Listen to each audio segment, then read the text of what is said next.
Olá, tudo bem? Então, terminamos aí de fazer a nossa primeira oficina, né?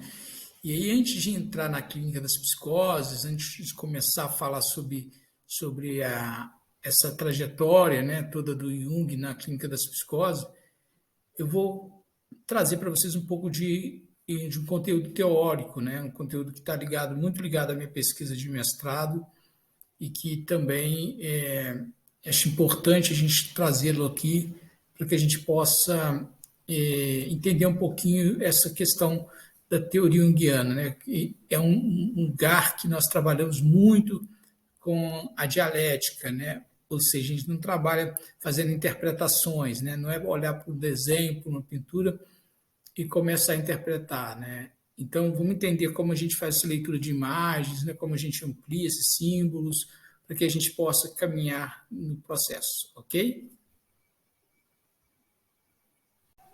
Então, para entender um pouquinho sobre o que é hermenêutica, né? A gente começa, então, pesquisando aí de onde deriva esse nome, né? Essa palavra hermenêutica. Então, ela deriva do mito do deus Hermes, né? Hermes era um deus, né, que tinha a capacidade de ligar o mundo dos homens ao mundo dos deuses, né? Ele tinha a capacidade de interpretar a linguagem dos humanos para os deuses e dos deuses para os humanos. Por isso, a palavra hermenêutica.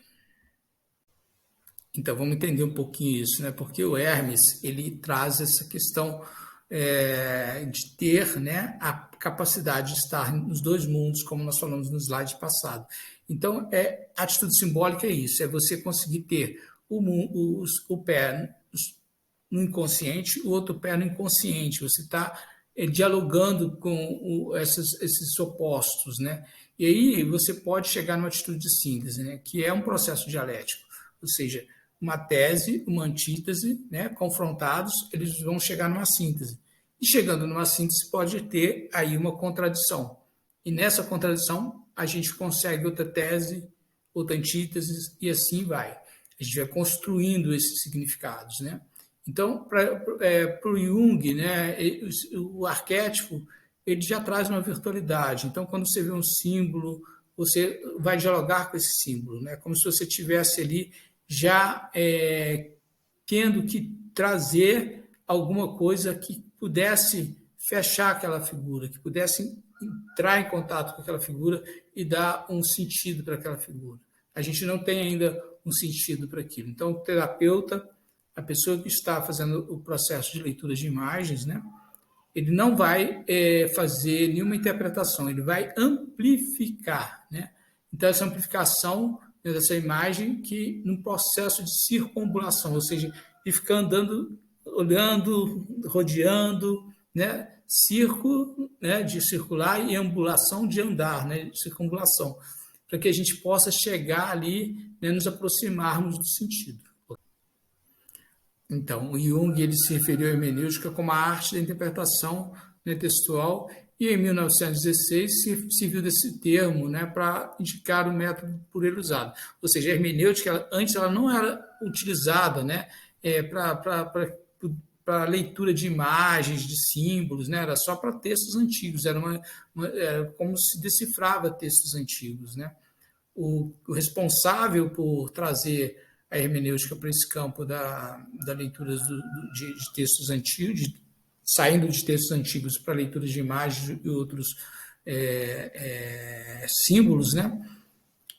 Foi o Schleiermacher. Né? É um nome complicado de falar, mas eu tentei aqui, acho que é isso mesmo. Então, ele traz essa possibilidade para leitura de símbolos e imagens. E o Jung se apropria desse termo, né, para dizer aí, né, das fantasias dos seus pacientes.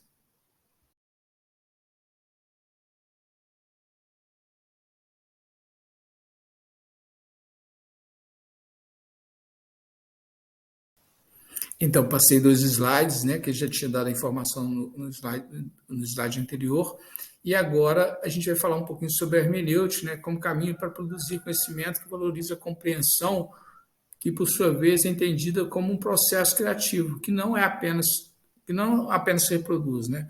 Ou seja, ele tem a possibilidade de criar algo novo, e Jung traz isso para a gente. Então, a ideia, né, da hermenêutica, né, como dialética, né, mais uma vez, né, é que a tese, a antítese juntas, né, elas vão dar um sentido ali, vão criar uma síntese, mas nessa síntese ainda assim vai ter a contradição, né? Então cria-se algo novo, constrói-se algo novo de forma criativa, né? E esse é um processo interessante de se pensar. Então aqui o Jung traz, né, essa questão, né? Você vivenciar a realidade como uma atitude simbólica, né? Então você ter uma acepção da realidade como símbolo, né? Esses termos, a definição de símbolo e de atitude simbólica são fundamentais para a sistematização da hermenêutica. Se eu não consigo entender, né, e tomar isso como um processo simbólico, eu vou, de alguma forma, não conseguir estabelecer essa ligação, esse diálogo com aquela imagem, né, e a partir daí eu vou reduzir, né, eu vou falar, isso é apenas um rabisco, isso não é uma expressão, ou eu vou dar um significado para isso quando o meu paciente estiver pintando, e não é isso que a gente precisa fazer, a gente precisa realmente, né, deixar com que esse símbolo, né, tenha ali para aquela pessoa que está produzindo um significado, que ele consiga dialogar com esse símbolo.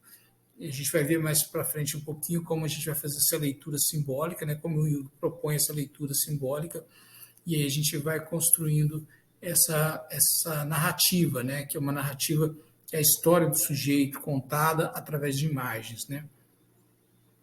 A gente tem muitas histórias contadas também através da fala nesse processo, mas também a escuta através da imagem, aquilo que ele não está ainda dando muito, não tem muita consciência do que está acontecendo, né?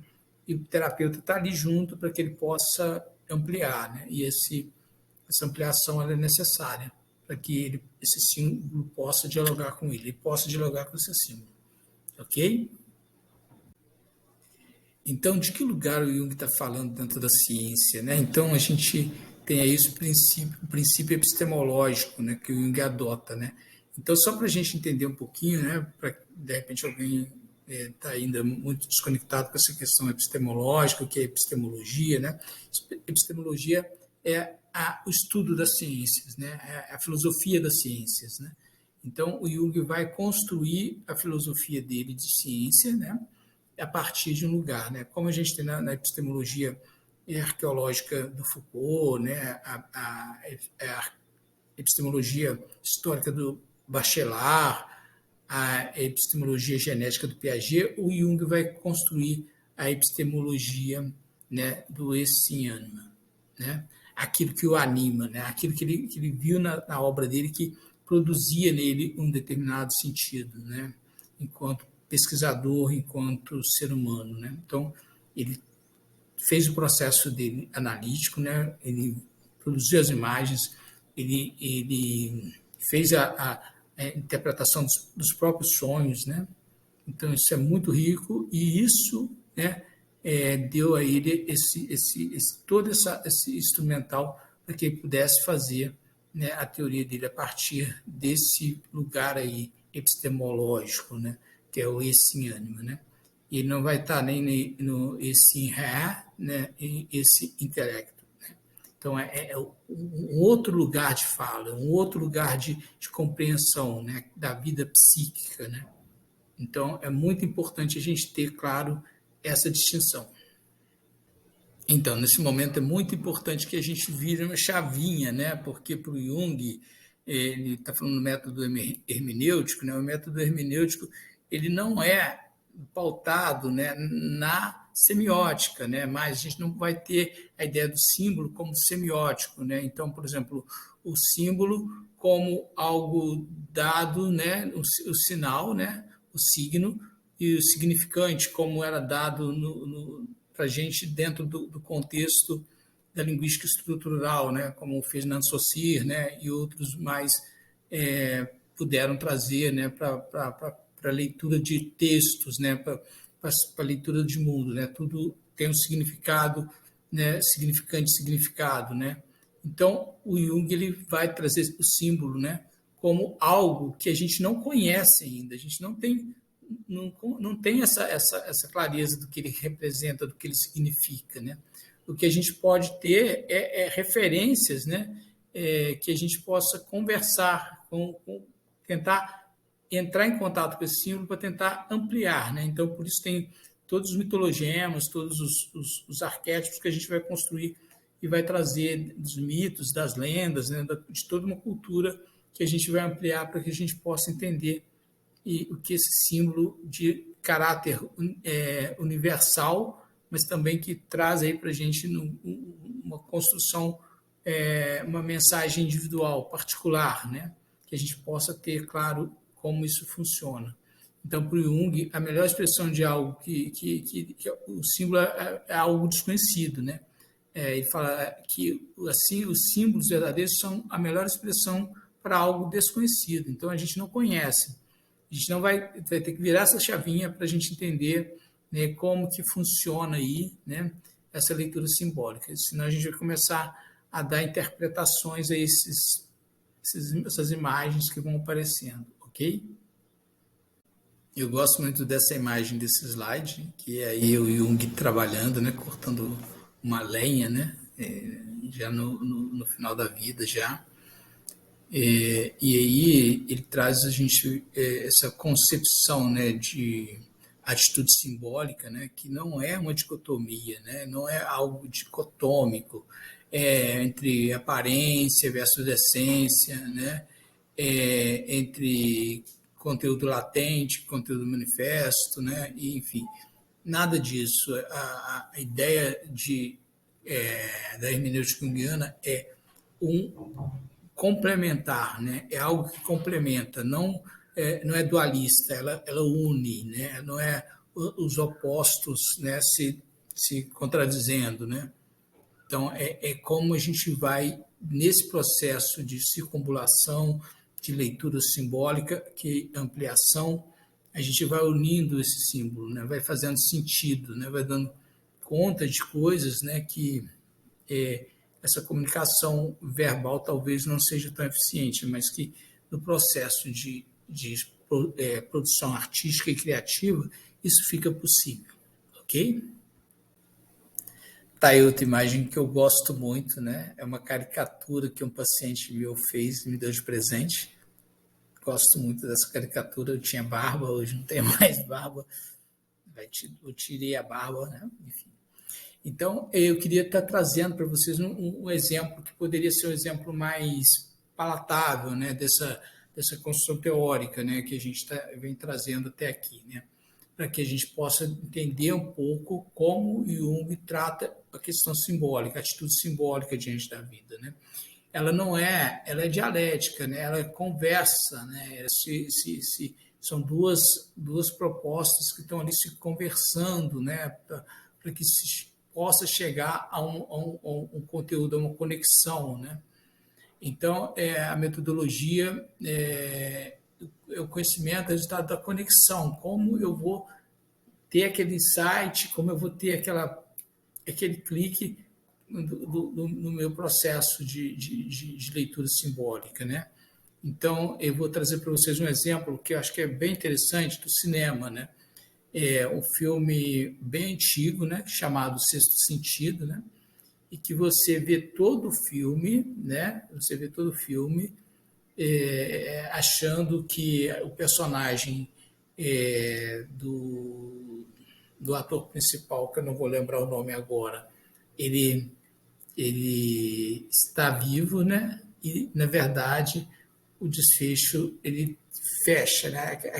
Aquele negocinho que faltava para você entender a história. Você não entendeu a história até naquele momento do desfecho dela, entende?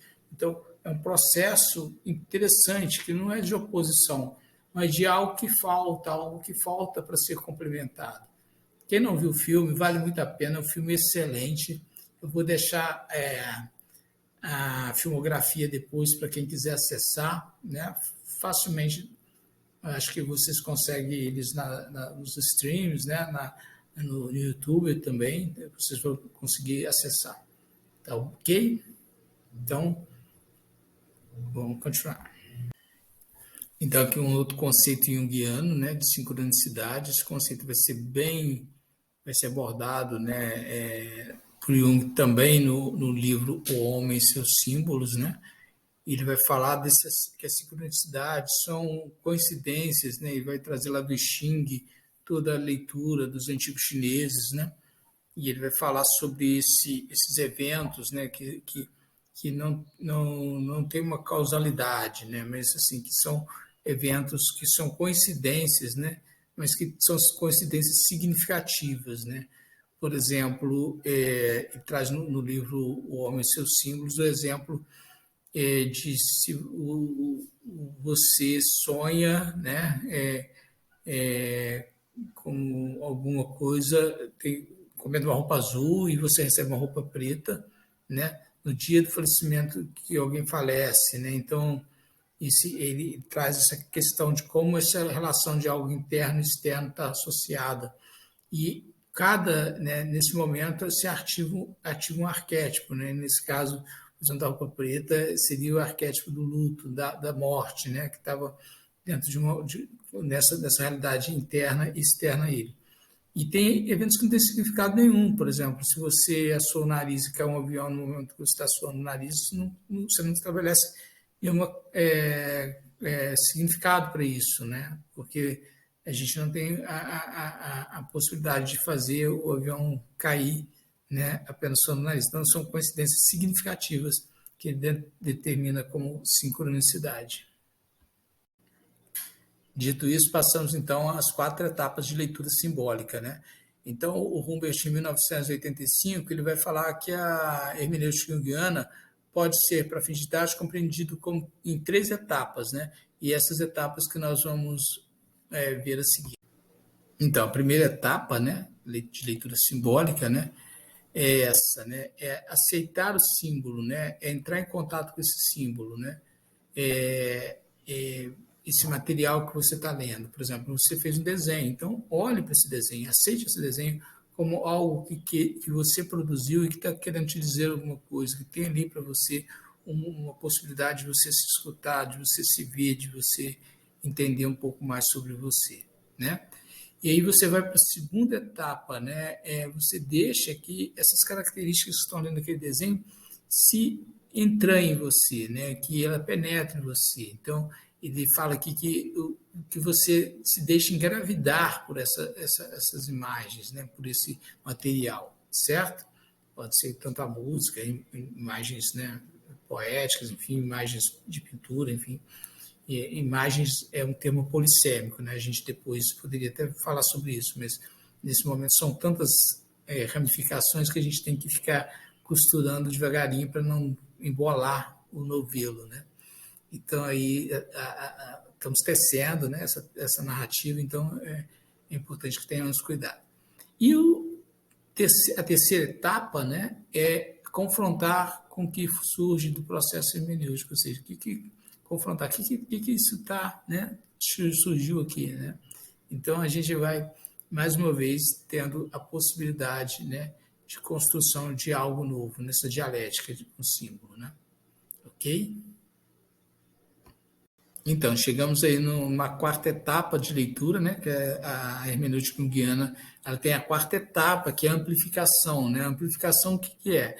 É uma etapa gostosa de fazer, que você estabelece analogias com lendas, com mitos, né, e com várias outras construções culturais, né, da história do sujeito, da história universal, né, que a gente possa ir construindo ali, né, e ampliando com aquele sujeito. Então a gente não faz interpretação, a gente amplia símbolos, né? A gente não está ali falando, isso aqui representa isso, porque isso aconteceu dessa forma. Não. A gente diz, olha, tem um Deus, né, que a gente pode estar trabalhando, né? A gente vai trabalhar aí com a cultura, nossa cultura ultimamente, né? Assim, a gente tem visto um movimento muito legal de descolonização da mente, né? De descolonização desse imaginário que a gente que vem sendo construído ao longo da história da América Latina, e possivelmente, né? Desse eurocentrismo, né, que é uma característica dos mitos gregos, né, de toda a história da Europa, que vem como uma história hegemônica, né, tentando desconstruir historicamente outras histórias, né, a história dos povos originários que estavam aqui no Brasil, né, também na América Latina em si, né, e também de todo o contexto da cultura de origem africana. Então, a gente precisa, né, entender que quando a gente estiver trabalhando, a gente vai estar trabalhando com estruturas, né, de mitos, né, que são universais, estão em todas as culturas, não estão só na cultura europeia ou na cultura dos povos originários ou daqueles que a gente entende como, dentro de uma estrutura de estudo junguiano, como primitivo, mas não primitivo de um povo atrasado, né, mas dos primeiros, né, daqueles que chegaram primeiro. Então, esse é o conceito de primitivo do Jung, não é um conceito de ser um povo atrasado, não, é o povo que veio primeiro, né? Primeiro, aqui a concepção que a gente vai trazer na amplificação simbólica, ela tem que ser dentro dessa contextualização cultural, né? A gente não pode pegar e começar a exigir que uma pessoa faça um determinado movimento, né, que ela não se identifique com ele, ok?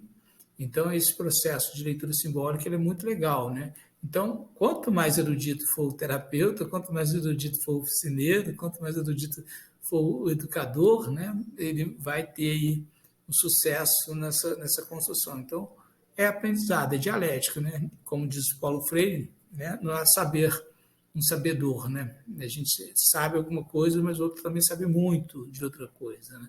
Então, é nesse contexto que a gente vai trabalhar e vai ampliar esses símbolos, ok? Muito legal, né? Então é importantíssimo a gente ter essa aula de hoje, né? Para que a gente possa entender um pouquinho como que a gente vai trabalhar com essas imagens, né? Que vão surgindo. Então, a gente já viu que não é de uma forma semiótica, né? Não é indo para o lado da semiótica, mas a gente entender que, de alguma forma, né? Nós estamos lidando com o mundo como um fenômeno psíquico, né? E psicologicamente inadmissível que a gente faça uma leitura, né, interpretação, né, vamos dizer assim, do trabalho do outro, porque eu vou estar me colocando no trabalho do outro, então eu posso ampliar o símbolo, eu posso estar ali como facilitador desse processo, mas nunca interpretando aquele trabalho, entende? Então, isso é um risco que muitas pessoas às vezes correm, né, de fazer interpretações do trabalho do outro, né, das imagens alheias, né? E não é isso. O outro ele precisa ter essa disposição para entrar em contato com o símbolo. O que ele criou e que vai dizer para ele, né? Então, a gente, né, vai estar ali como facilitador desse processo, ok? Então, ele fala que do ponto de vista causal, tudo é fato, né? E, do ponto de vista finalista, né, é símbolo. Então, nós temos aí que estar lidando com essa questão que é também que ele vai trazer essa questão que a alma possui também o ponto de vista finalista, né? Então, é muito interessante isso, né? Então, a gente trabalhar com essa concepção, né, que existe o inconsciente coletivo, existe o inconsciente pessoal, mas não é só o inconsciente pessoal dizendo, né? A gente está também conectado com o coletivo. Então, os arquétipos, os nossos complexos, que são termos muito caros aí dentro da clínica junguiana, para quem está já mais familiarizado, quem não está pode até buscar conhecer um pouco mais, né? Então, acho que é bacana. Ok? Então, embora, né, o Jung vai trazer para a gente que a finalidade já está contida no símbolo, né? Mas porque para a gente vislumbrar, né, para a gente entrar em contato, depende do efeito do material simbólico no leitor, né, naquela pessoa que está produzindo a imagem, né? Então, esse foi o princípio da hermenêutica junguiana, é o princípio da hermenêutica junguiana, né?